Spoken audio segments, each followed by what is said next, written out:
présente ce soir. Je suis très heureuse de voir une belle salle pour découvrir un film qui m'a beaucoup marqué la première fois que j'ai vu, et même la deuxième fois. Parce que je l'ai revu une deuxième fois hier. Et j'accueille sans plus tarder toute l'équipe, en fait, parce que le réalisateur n'est pas venu seul, de nos cérémonies. Le réalisateur Simon Ritt, les acteurs Raymond Bord, Chaka, Maïra Vilena, je ne sais pas si elle est pas là, mais elle va arriver bientôt. La productrice, Inès Dayan. Il allait chercher Maïra. Voilà, les autres vont arriver, mais ils sont très nombreux. C'est un classique, je veux dire. Voilà, c'est un classique, c'est une grande équipe, ils arrivent au compte-gouttes. Merci à toutes et tous d'être là. Claudie. Merci énormément de nous recevoir. C'est un plaisir déjà de savoir que le film vous a plu et aussi de venir dans cette superbe salle et dans ce cinéma que j'aime énormément. Merci à toi. C'est un moment un peu particulier pour nous, du coup, vu que c'est la première semaine de sortie du film. Et du coup, c'est assez riche en émotions, parce que c'est un film qui était un film des premières fois aussi pour beaucoup de gens, parce que on était une équipe. Voilà Maïra. Voilà Maïra. Il y a des fans. C'est ça.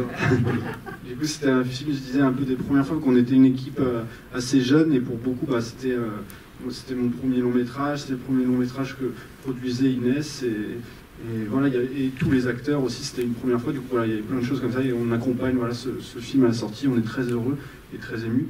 Guillaume a monté le film, il reste là, mais il peut nous rejoindre sur scène. Guillaume. Et ce que je voulais dire, c'est que c'est un film, sans trop en dire avant le début de la projection, mais c'est un film qui parle d'amour, qui parle d'un amour fraternel extrêmement puissant, qui est à la fois magnifique mais destructeur. Et dans ce film, j'ai eu la chance de tourner en fait avec des véritables frères, parce que Raymond Bord, qui joue l'acteur principal, avec son frère Simon Bord, sont des vrais frères dans la vie, mais du coup aussi à l'écran.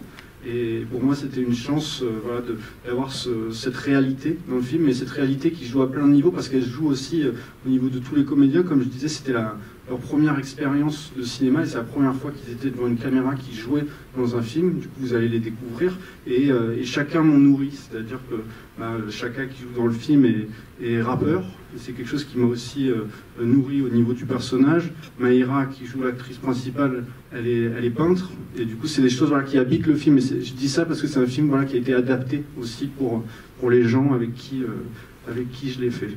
Je dis trop de choses. Merci énormément, et je passe la parole à Raymond Bord. Bon. Alors, si quelqu'un veut ajouter quelque chose, de toute façon, on se retrouve évidemment à l'issue du film pour en parler. Est-ce que vous voulez ajouter un petit mot de présentation?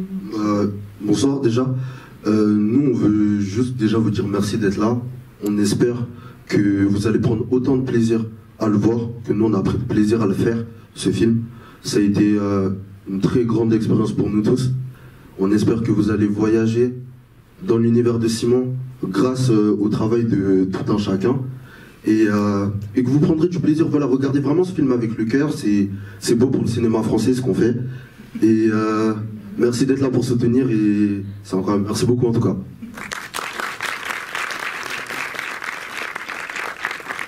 Un dernier petit mot, et puis après je vais vous laisser regarder le film, promis.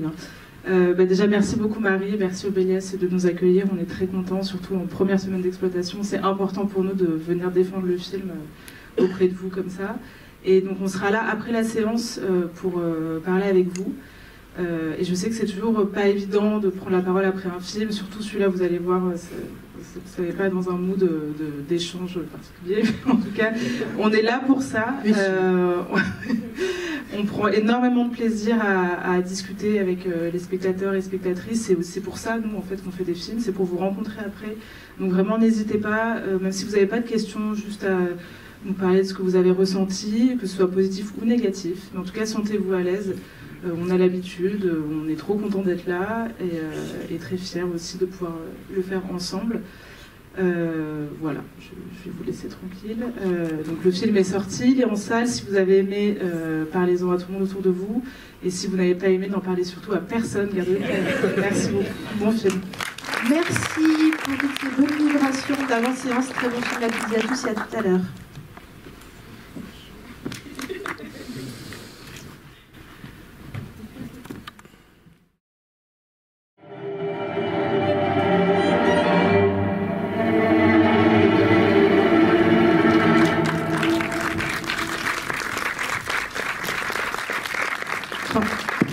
Simon, vite.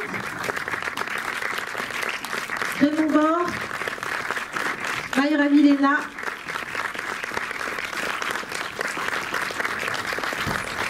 Inès Taillem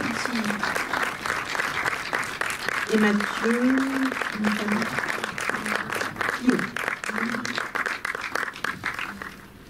Merci beaucoup à tous les 5 de votre présence à nouveau. Je vais poser les premières questions, puisqu'en plus il a été établi que peut-être, Inès a annoncé que peut-être ça allait être compliqué pour vous de tout de suite réagir, mais je pense que ça va être beaucoup plus simple tout à l'heure. Et n'hésitez pas, dès que vous avez envie, à me solliciter, je vous amène le micro. Simon, j'avais, en introduction du film, tu as parlé de ce film comme d'une histoire d'amour entre deux frères. Effectivement, cette histoire passe par le fantastique, mais on sent que c'est pas forcément l'envie de faire un film dit de genre pour parler de ces cases dans lesquelles on a fait un peu d'enfermer des films. Est-ce que c'était l'envie de raconter cette histoire d'amour entre deux frères, l'envie de raconter un film sur l'enfance, sur la jeunesse? Qu'est-ce qui a été pour toi le point de départ, le désir initial pour ce film? Du coup, moi, je l'avais déjà évoqué en fait dans mes premiers courts-métrages, mais j'avais envie pour mon premier long-métrage de faire un film sur cette histoire d'amour fraternel et surtout de parler de fraternité en fait. Et du coup, mon point de départ, il a été assez simple finalement, vu que moi j'ai un frère où on a 1 an de différence, on a une relation très très proche. Et, voilà, compliqué aussi, et je voulais parler de ça dans ce film. En fait, je suis parti de tous ses souvenirs d'enfance, de ses souvenirs personnels avec lui, et surtout de ses souvenirs dans cette ville qui est Royan et qui est là où a été tourné le film, en fait. Et du coup, j'ai écrit pour cette ville, j'ai écrit en pensant à tous ces lieux. C'était un peu ça le point de départ, sauf que un jour, j'ai un peu l'idée du film.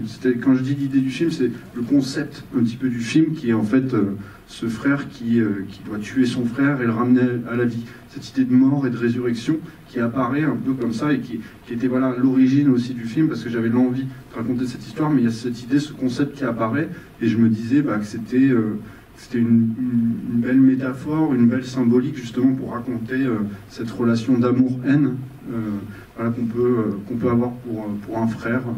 Et du coup ça apparaît comme ça, et du coup ça ouvre tout de suite une porte vers le fantastique. Et du coup je me mets à raconter aussi cette histoire grâce au fantastique en fait, qui me permet de raconter mon histoire. Est-ce que c'est aussi peut-être une façon d'explorer certains tabous, parce qu'il y a le fait de vouloir tuer son frère, pas de tuer, mais de tuer de fait son frère, pas de vouloir le faire, mais de le faire.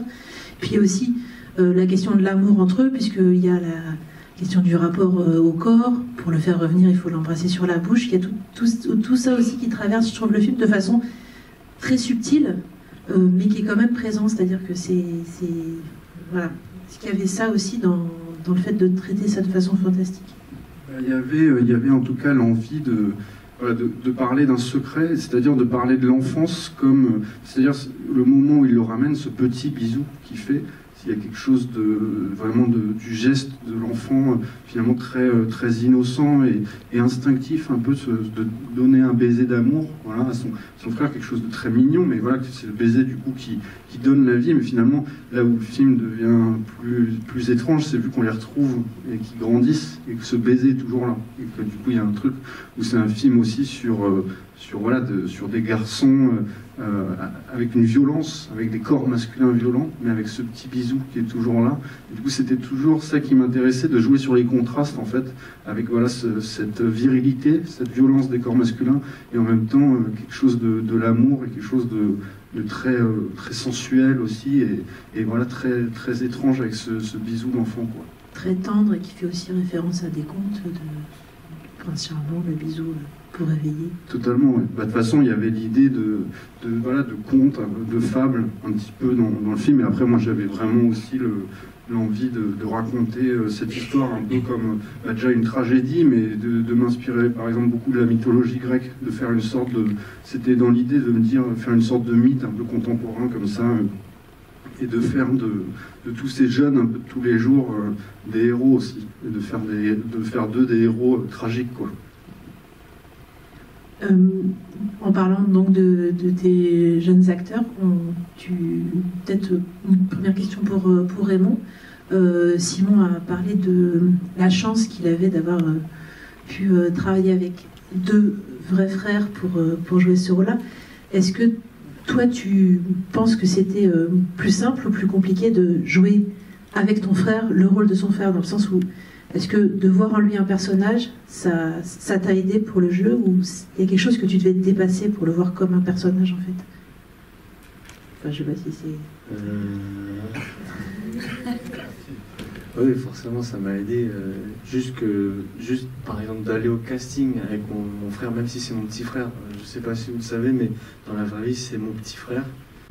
Mais dans le film, c'est mon grand frère. Mais rien que d'y aller avec lui, c'est comme un repère, quoi.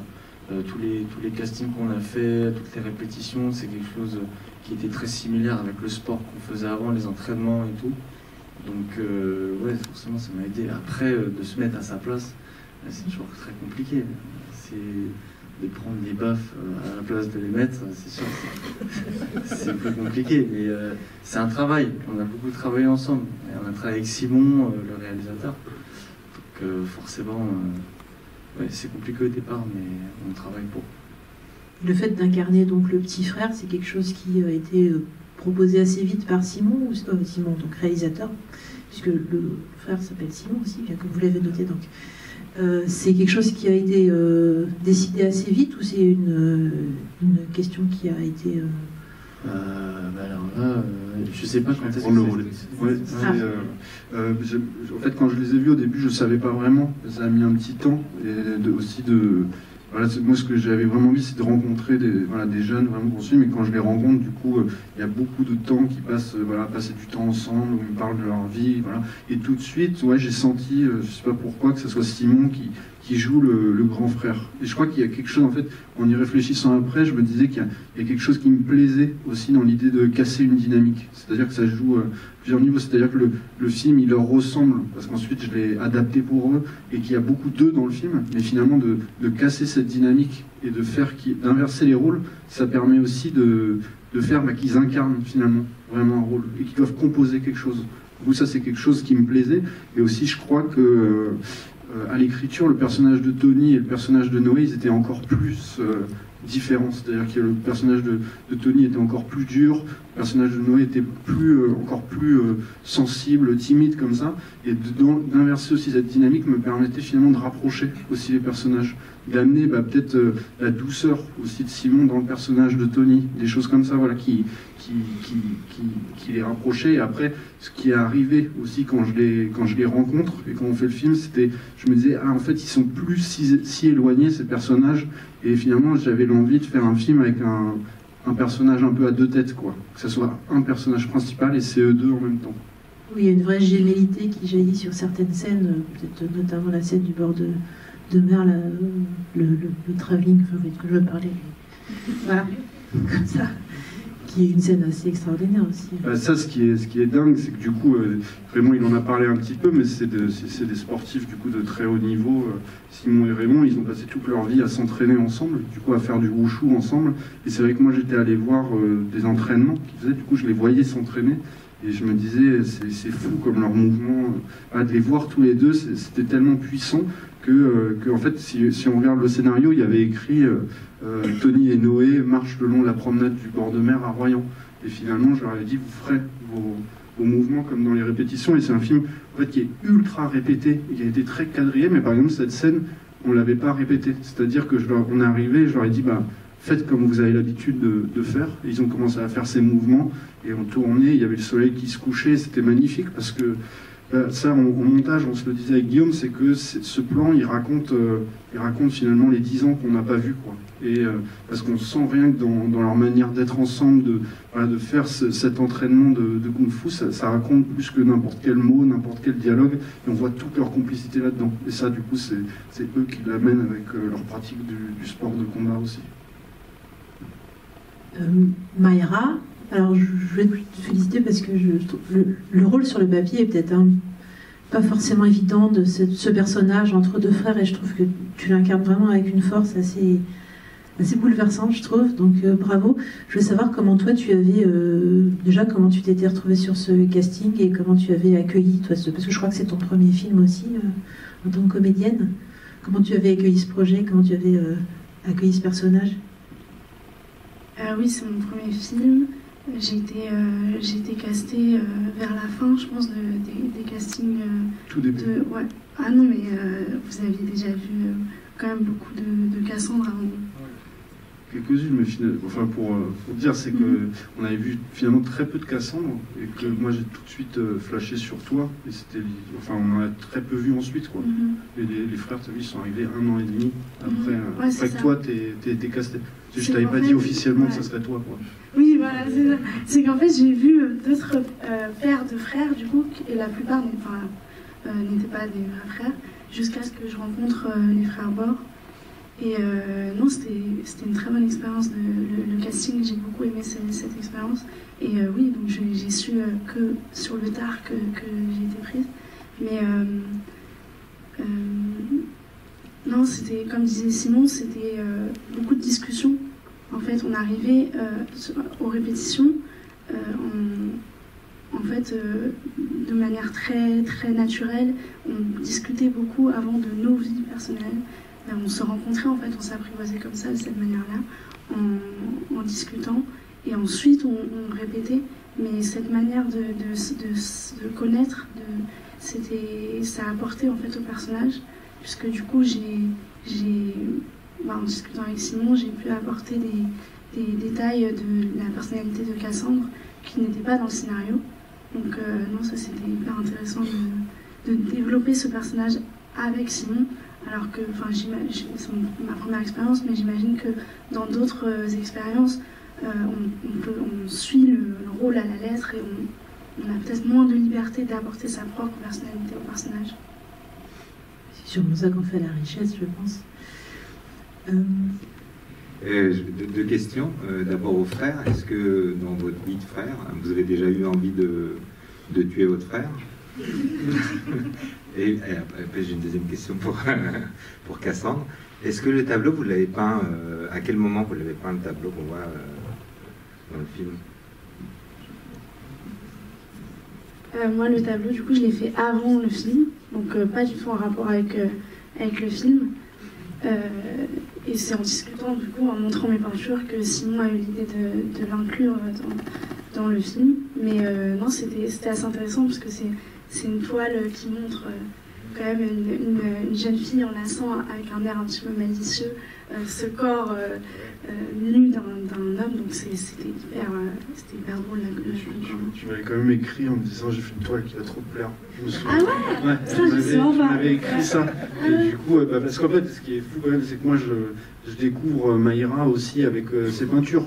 C'est-à-dire que quand je découvre ton Instagram, je tombe sur tes peintures et voilà, elle est peintre, elle fait des peintures magnifiques et du coup, il y avait quelque chose qui me plaisait tout de suite là-dedans. Et je me souviens qu'au moment de ce tableau, tu m'avais dit il va trop te plaire, et je l'avais vu et j'avais adoré le tableau. Et c'est vrai que je me disais, si on le met dans le film, ça racontera, le raccord comme ça raconte tellement de choses aussi, que ça soit elle qui ait peint cette toile.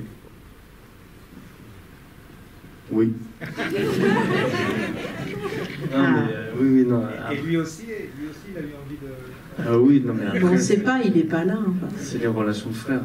Les frères, c'est toujours tendu, mais oui. Moi, après, je dis oui, mais j'ai aussi eu le plaisir de le tuer pendant 10 ans parce que on a fait cette chorégraphie qui est du kung-fu, en fait.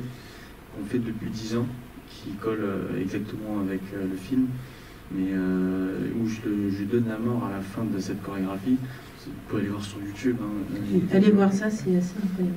Voilà, et je lui donne la mort, donc en vrai, oui, j'ai eu l'occasion de le tuer plusieurs fois dans ma vie. Mais toi, tu l'expliques mieux que moi, en fait. Je crois que c'est assez clair. Ouais, mais ce qui est dingue quand même, du coup, c'est que Raymond, ils n'avaient pas encore lu le synopsis du film, ils ne savaient pas de quoi ça parlait, et Raymond me dit comme ça, au détour, on marche, et il me dit, ah oui, moi ça fait 10 ans que je tue mon frère. Moi je m'arrête et je me fais, mais c'est fou quoi, c'est vraiment l'histoire du film, et il y avait voilà, ce truc tellement dingue que leur vie résonne aussi avec le film. Voilà, c'est ça qui m'a aussi décidé d'un coup quoi. Je me suis dit, pas possible de passer à côté de ça quoi. Et toi, Simon, tu as déjà eu envie de tuer ton frère? Je pouvais pas ne pas la poser, c'est vrai. Oui, j'ai eu envie, ouais. Mais j'ai jamais fait. Sauf avec ce film. Voilà, c'est ça, en fait. Là, j'ai tué le frère. 123 fois en plus. Ouais. Bravo. Sinon, je continue. Donc, vous avez besoin d'encore un petit peu de temps, je veux. Non, mais n'hésitez pas, en tout cas, même si vous avez des réactions, quoi que ce soit, nous on est vraiment là pour répondre. J'ai une question spectateur dont je t'ai parlé tout à l'heure, parce que figurez-vous qu'on a une spectatrice qui a vu le film Pas chez nous, voilà, et qui a fait un commentaire Facebook assez personnel, assez vif. Et en fait, elle avait cette question, je ne sais pas si ça va te parler, mais c'est une personne qui a eu une maladie auto-immune étant enfant. Et en fait, qui trouve beaucoup de similitudes entre ce qu'elle a ressenti petite. Alors, le texte est très long, mais voilà. Elle dit « Je n'ai jamais vu une illustration pareille de cette maladie, certainement sans le vouloir, mais ça me trouble. Je me retrouve dans les gestes de Tony et je sais que c'est la douleur qui le rend suppliant. » Et elle voulait savoir si c'était, à un moment donné de l'écriture ou autre du film, une chose à laquelle tu avais pensé. Est-ce que il y a un rapport avec les maladies auto-immunes? Enfin, ça a l'air d'être assez singulier pour elle. Moi, je n'avais pas pensé forcément à ça. Par contre, il y avait l'idée voilà, d'une maladie qui s'est développée en lui. Et après, moi, je me suis beaucoup inspiré et j'ai pensé surtout à cette idée d'addiction et d'être des drogués, du rapport à l'héroïne, ce genre de choses, et voilà, des états de manque. Voilà, ça, c'est des choses qui ont nourri l'écriture et tout ça quoi. Après voilà, une maladie, il a une maladie dans le film qui le dévore, qui est en fait une maladie qui est cette malédiction qui le ronge comme ça. Après c'est vrai qu'elle arrive de l'enfance, on peut, et c'est intéressant parce que j'ai déjà rencontré des gens après des séances qui me parlaient beaucoup de la maladie et de me dire ce que c'est aussi d'accompagner quelqu'un de malade et d'avoir quelqu'un de malade dans une famille. Et ça c'est une question qui est beaucoup revenue et qui fait vraiment sens pour moi avec ce film. Ok, on lui transmettra cette réponse. Bon, alors d'abord, il faut dire que du fond, on voit pas bien vos visages, enfin surtout à vous, le réalisateur. C'est dommage. Mais c'était pas ça ma question, mais c'est peut-être la casquette ou je sais pas. C'est pas grave. Ouais, voilà. Merci. Donc, non, c'était plutôt une remarque, c'est que quelque chose que je trouve très intéressant, c'est que il y a donc les séquences qui correspondent plus au mythe, à la tragédie, enfin ce que vous disiez, et puis en même temps il y en a d'autres tout à fait des jeunes d'aujourd'hui, c'est très naturaliste et c'est un peu troublant et puis c'est justement cette articulation entre les deux qui je trouve donne une force et donne quelque chose qui est... Si on n'était que dans un des registres, ça serait un film de plus, naturaliste, sympa, la vérité des jeunes, le rappeur, tout ça. Et puis sinon, ce serait un peu lourd, quoi, s'il y avait que la tragédie. Et voilà, il y a une force à ça. Et moi, c'est un des éléments qui m'a touché. Merci beaucoup. Et c'était vraiment l'idée, en tout cas, de faire ces deux choses qui se rencontrent, mais sans se rencontrer aussi. C'est-à-dire que moi, je voulais faire un film où finalement, on ne parle jamais de ce pouvoir, et qu'il y a quelque chose au-dessus d'eux, qui est un peu la grande histoire du film, comme ça, avec cette malédiction, cette tragédie, et aussi la petite histoire voilà, de ces ados, et d'accorder dans le film des blocs de temps, de passer 20 minutes à filmer. Voilà, c'est juste la vie de ces ados et quelque chose voilà, de très simple là-dedans et d'accorder ce temps-là. Et ça c'était toujours depuis le point de départ de l'écriture et de trouver une... En fait, ce que je me disais, c'est que je voulais qu'il y ait quelque chose de presque documentaire dans le film et qu'en même temps qu'il soit contaminé, dévoré par ce fantastique et ce tragique au fur et à mesure du film, quoi. C'est exactement ce que vous avez dit. Merci beaucoup. Et du coup, dans cette recherche quasi documentaire, pour te citer, et de laisser des blocs de temps, il y a la figure dont on peut peut-être parler aussi avec Guillaume du plan séquence, qui est assez importante dans le film, où tu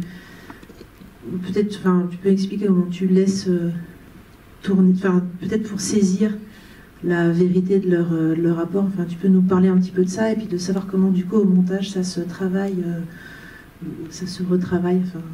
Oui, c'est un film qui est très peu découpé, où il y a beaucoup de plans séquences. Moi, le plan séquence, c'est quelque chose qui m'intéresse à plusieurs niveaux. Il y a déjà d'accorder ces blocs dedans dans le film. Ça, c'est quelque chose qui me plaît, de me dire on peut passer 10 minutes à filmer juste des jeunes en train de discuter, de filmer cette vie-là. Il y a aussi l'idée de contempler un petit peu et d'avoir une caméra qui a aussi son existence assez propre et qui peut évoluer comme ça. Il y a beaucoup de mouvements des personnages, mais finalement on a une caméra assez lente qui filme comme ça ces corps évoluer. Et enfin il y a quelque chose qui me plaît dans le rapport au tournage et à la réalité, c'est-à-dire finalement les plans séquences sont ultra organisé, c'est-à-dire que tout est très millimétré dans ce film, chaque plan est pensé au millimètre et bien pensé en amont, et du coup c'est comment dans ce truc ultra organisé créer de la vérité et de la réalité avec les jeunes. Et voilà, ça met aussi une excitation sur un tournage on est tous à essayer de rentrer des plans très compliqués, mais finalement il y a toujours ce truc du miracle un peu quand ça marche. Et aussi, moi ce qui me terrorise aussi, c'est de m'ennuyer sur un film et quand des scènes super découpées, on refait la même chose 10 fois. C'est pas ça que je cherche dans le cinéma. Et du coup, il y a aussi un truc d'engouement avec les conséquences qui on peut dire aussi que les plans séquences sont mythologiques, pourtant au même titre que les personnages du film. Mais c'est vrai que c'était une matière qui était très riche et très belle et en même temps pas évidente à appréhender, dans la mesure aussi où il fallait l'associer à des scènes qui étaient plus découpées et donc trouver une cohérence à tout ça, un langage commun à tout le film aussi. Voilà, ce qui a nécessité d'écarter certains plans séquences, d'en couper quelques-uns au milieu, au début, à la fin. Voilà, ça faisait l'objet de grosses discussions, parce qu'effectivement, c'était très important pour Simon aussi de conserver cette radicalité, une radicalité formelle là-dedans, et à la fois d'arriver à toujours, ça c'est le monteur qui veut un peu faire le rabat-joie, mais de toujours avancer, en fait, suivre la trajectoire des personnages, parfois aussi au détriment peut-être de la forme sublime, mais voilà, au montage on a parfois des priorités narratives et émotionnelles aussi, et voilà, il faut négocier avec tout ça en fait. De garder un peu une cohérence du rythme aussi. Oui, garder une cohérence du rythme, continuer d'avancer en suivant la trajectoire des personnages. Donc parfois, effectivement, il faut renoncer à certains petits écarts, certains petits détails. Et quand les plans séquences sont très longs, ils peuvent parfois nous faire perdre le fil en fait qu'on essaye de tendre. C'est tout ce qu'on essaye de faire en montage, c'est de tendre le fil du début jusqu'à la fin. Voilà. Moi j'avais une question plutôt de l'ordre du montage, je pense. Justement tout à l'heure on parlait du plan où ils marchent en faisant leur gestuelle sportive, enfin je sais pas ça. Et après il y a la musique et tout, je crois de mémoire, et c'est coupé directement sur le plan où ils descendent à la plage. Et j'ai pas vraiment de question à formuler, mais en fait je voulais savoir d'où ce choix venait, pourquoi l'avoir coupé brutalement.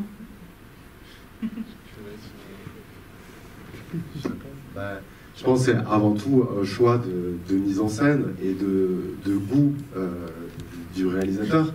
C'est des transitions, il y a plusieurs transitions abruptes comme ça dans le film, c'est vrai que celle-ci, elle est particulièrement.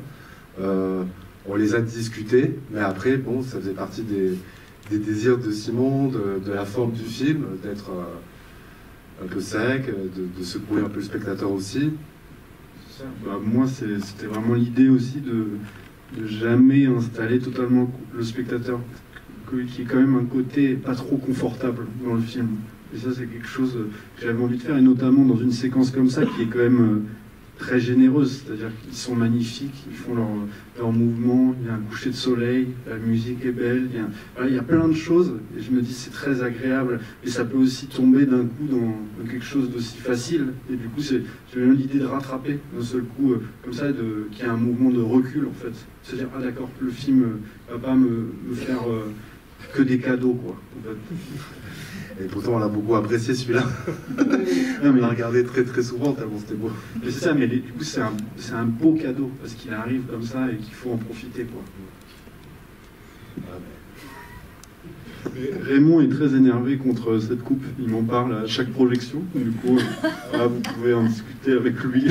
C'est une très bonne question parce qu'effectivement, je pense que ça raconte aussi le film et les intentions de mise en scène de Simon, quoi. C'est de tout pousser au maximum, la beauté et la frustration, et du coup de mettre aussi le spectateur et les spectatrices et les spectateurs au défi de tout ça, quoi. Alors on peut peut-être parler d'un autre défi, puisqu'on parlait de plan séquence. J'ai pas envie de finir sans parler de la scène de la pendaison, de la première cérémonie. Je sais, j'imagine que ça revient souvent, mais quand même, c'est un plan, une scène assez dingue pour plein de raisons.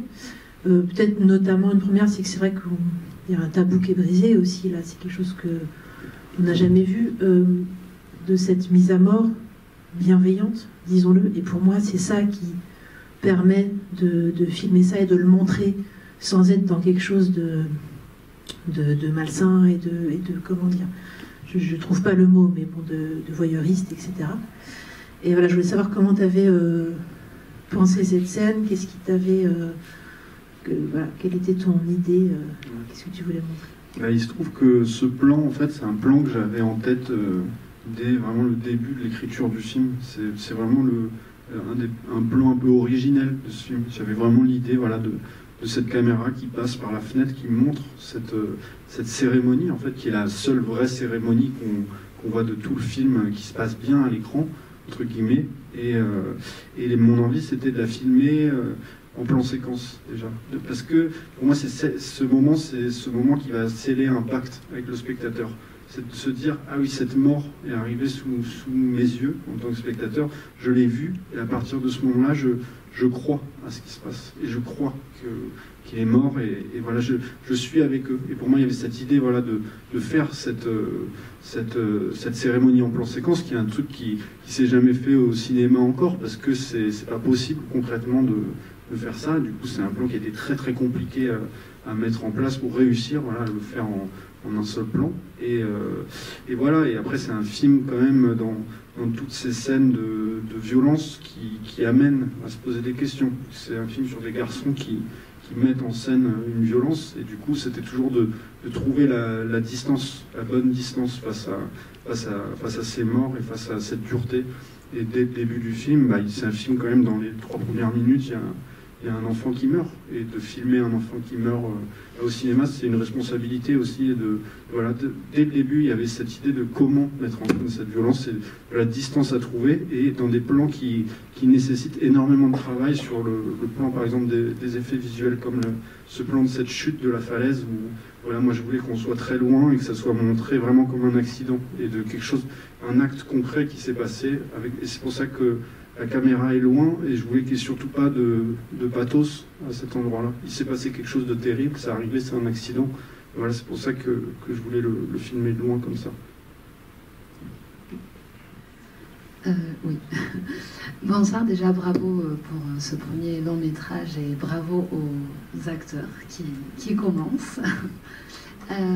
Moi, j'avais une petite question sur la place de la masculinité dans le film, notamment sur la scène de la soirée on voit quand même, on a l'impression que tous les jeunes hommes de la soirée sont torse nu, très musclés, avec de la... Enfin, ils ont la peau qui luit, et je me demandais du coup quelle était l'importance de montrer ça justement, enfin à quel point ça avait été pensé, et voilà, la place que ça avait dans le film. Merci beaucoup déjà. Et pour vous répondre, pour moi c'est un des sujets du film. Le film il parle de ça, de cette masculinité, de cette virilité à outrance comme ça. Et pour cette scène de la soirée, c'était quelque chose qui était très important pour moi de la montrer comme ça pour plusieurs raisons. C'est déjà que je voyais jamais dans le cinéma français de soirée qui pouvait exister pour moi. J'avais jamais été invité à ces soirées. Mais en tout cas, dans les films, j'avais toujours cette représentation des soirées filmées au cinéma avec des jeunes, des néons roses qui fument des joints au ralenti, et des trucs comme ça. Et moi, je m'étais dit, je veux faire une scène de soirée comme celle que j'ai connue, comme celle où j'ai été. Moi, j'ai grandi à Montpellier, dans des maisons... je voulais retranscrire ces soirées dans ces maisons, en fait, où il y a des garçons qui prennent beaucoup de place, avec aussi des filles qui sont sur le côté, et ce truc de virilité constante, et de montrer ça, mais de le montrer pas en disant c'est mal, mais de dire ça existe. Et c'est comme ça que moi, les soirées comme ça, j'en ai fait des tonnes, et j'étais dans ces soirées, j'ai même été dans ces groupes de garçons, et de les filmer, quoi. Et ça, c'était quelque chose d'important pour moi, de représenter ça, et surtout de pas... c'était une scène de soirée que je voulais réelle, et de montrer, de ne pas trouver une beauté forcément là-dedans. C'est pour ça qu'il y a eu un gros travail, par exemple, de lumière sur cette lumière assez verte, qui est quelque chose d'à la fois très réaliste, mais voilà, pas de sublimer ces corps, mais d'en faire aussi potentiellement un danger. Et ça, c'est ce que j'ai essayé toujours de faire dans le film, en jouant sur le contraste entre des corps masculins extrêmement violents d'un côté, et d'un autre côté qui peuvent être aussi l'objet de désir et de sensualité. Voilà. Bonsoir et bravo. Également, je suis assez épatée pour un premier long métrage. Et moi, j'avais 3 questions. La première, c'était à propos des plans séquences, justement. Tu disais qu'ils étaient hyper préparés. Donc, effectivement, techniquement, ils sont préparés, mais je voulais savoir, j'ai l'impression qu'il y a eu pas mal de prépa en amont, vous vous êtes rencontrés, vous avez beaucoup discuté, mais sur le tournage, est-ce qu'il y a eu beaucoup de préparation avec les comédiens pour les plans séquences? Est-ce que... voilà, enfin, comment ça s'est passé? J'imagine que techniquement, oui, avec la caméra, mais avec les comédiens, est-ce qu'on laisse faire un peu la magie des premières prises, ou est-ce que ça a été assez long? Du coup, dès les répétitions, il y avait... Moi, vu que je savais que ce serait des plans séquences et tout, je les faisais vraiment répéter dans la durée. Ils apprenaient déjà... Le scénario a été réécrit pour eux, les dialogues adaptés, et après, je leur ai demandé de vraiment apprendre par cœur. Du coup, de ce nouveau texte qui soit appris parfaitement, et du coup, ça a été vachement travaillé comme ça, où je voulais que sur le tournage, le texte soit maîtrisé parfaitement, mais dans ce cadre très précis, qu'ensuite, il puisse avoir des accidents, il puisse se passer des choses. Par exemple, si on prend ce plan séquence, quand ils sont tous les deux, Cassandre et Noé, au bord de la mare, c'est un plan séquence qui dure 7 minutes, où ils discutent comme ça, et ça, c'est un texte qu'on a beaucoup répété avec Maïra et Raymond, qui était vraiment très écrit. Et en même temps, le jour du tournage, on est en train de filmer, et Raymond se souvient plus de son texte. Et Maïra lui dit, au bout d'une minute de silence, parce qu'il se passe rien, elle lui dit ça va? Et il dit bah oui, ça va. Et en fait, après, voilà, ça reprend, ils se mettent à parler. Et en fait, ça c'est dans le film, c'est un pur accident. Mais je trouvais que voilà, qu'à ce moment-là, ça traduisait aussi ce truc de la gêne, un peu des premiers moments amoureux. Voilà, finalement, un accident est devenu quelque chose de super beau dans le film. Du coup, voilà, il y a la place pour les accidents, et en même temps, c'est quand même très travaillé au niveau du texte, parce qu'il fallait aussi des trucs de timing. Et c'est un film qui décadre aussi beaucoup les comédiens parfois. Et du coup, il fallait qu'ils soient timés pour rentrer pile à ce moment, dire telle réplique, des choses comme ça. Ok, merci.